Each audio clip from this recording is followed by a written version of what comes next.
तुमने कोई एक शख्स ना हमसा पाया होगा, हमने देखे हैं कई लोग तुम्हारे जैसे। झूठ कहते हैं कि संगत का हो जाता है असर, कांटों को तो आज तक महकने का सलीका नहीं आया। तेरी रूह में सन्नाटा, मेरी आवाज़ में चुप, तो अपने अंदाज में चुप, मैं अपने अंदाज में चुप। हम हैं कि ताल्लुक़ को निभाने में लगे हैं कुछ लोग, मगर दिल को दुखाने में लगे हैं।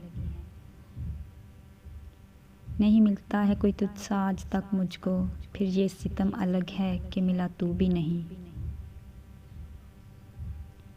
तू कहानी के पर्दे में ही भली लगती है, ज़िंदगी तेरी हकीकत देखी नहीं जाती। इतना तो किसी ने चाहा भी ना होगा जितना हमने सिर्फ तुझे सोचा है। लफ्ज़ों मायने में नहीं, जलवो सूरत में नहीं, इश्क वो चीज़ है जो हर्फ़ो हकायत में नहीं। ज़िंदगी का किस्सा कुछ यूं मुख्तसर लिख बैठे हैं हम, जिंदा तो हैं मगर अपनी रूह को खो बैठे हैं हम। ज़माने से उलझना भी तो अच्छा नहीं, मगर यहाँ हद से ज़्यादा तो शराफत मार देती है। अभी सूरज नहीं डूबा, ज़रा शाम होने दो, मैं खुद ही लौट जाऊंगा, मुझे नाकाम होने दो।